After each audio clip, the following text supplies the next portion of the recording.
सजावट, ढोलक की थाप और औरतों की खिलखिलाहट गूंज रही थी। वजह थी नंद रीमा की गोद भराई। रीमा की सगाई 2 साल पहले शहर के डॉक्टर अंशुल से हुई थी। अब जब 7वां महीना चल रहा था तो ससुराल वालों ने गांव में रीमा की गोद भराई का भव्य आयोजन रखा। रीमा के 2 भाभियां थीं, एक अमीर घर से आई और दूसरी गरीब परिवार से आई गुड़िया भाभी। नैना भाभी की एंट्री और उनकी गुलाबी सिल्क की साड़ी सबका ध्यान खींच रही थी। गले में भारी हार और पांव में स्टाइलिश हील, जैसे कोई शहर की रानी आ गई हो। औरतें आपस में कानाफूसी करने लगीं। अरे देखो तो नैना भाभी तो एकदम फिल्मी हीरोइन लग रही हैं। इनकी चाल और ठाट देखकर तो कोई कहे ही नहीं कि ये इस घर की बहू हैं। नैना भाभी आई, रीमा को गले लगाया और बोली, बहन जी, आज तुम्हारे लिए खास दिल्ली से ये डायमंड का सेट लाई हूँ, डिलीवरी के बाद पहनना। रीमा मुस्कुराई और नैना भाभी को प्यार से बैठाया। अब आई गरीब भाभी। गुड़िया भाभी को देखकर कई औरतों ने नाक सिकोड़ ली। अरे ये क्या पहन के आई है? गोद भराई है, कोई हल चलाने नहीं आई। इनके कपड़े देख के तो लगता ही नहीं कि ये अमीर ससुराल की बहू है। गुड़िया भाभी शर्माते हुए भीतर आईं। रीमा उन्हें देखकर उठ बैठी, आंखें चमक उठी। अरे भाभी, आप आईं? आपसे मिलने का मन हो रहा था।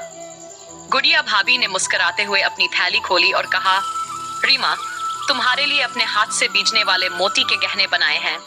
प्लास्टिक के नहीं हैं, असली मोती हैं। थोड़े छोटे हैं पर मन से बनाए हैं।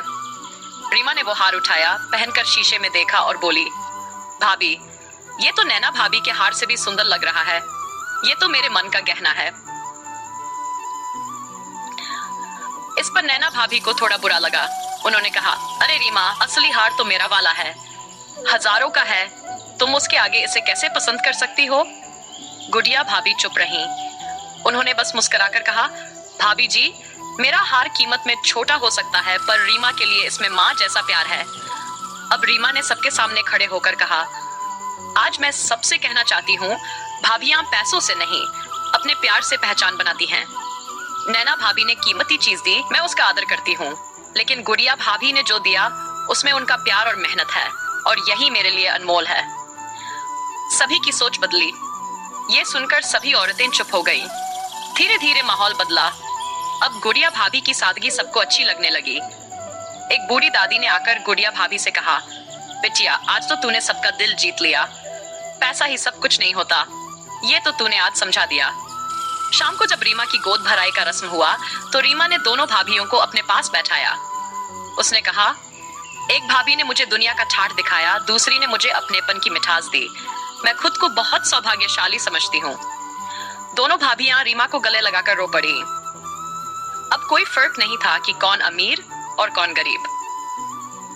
सीख, भाभियां कितनी भी अलग क्यों न हो, अगर उनके दिल में अपनापन हो तो हर रिश्ता खास बन जाता है।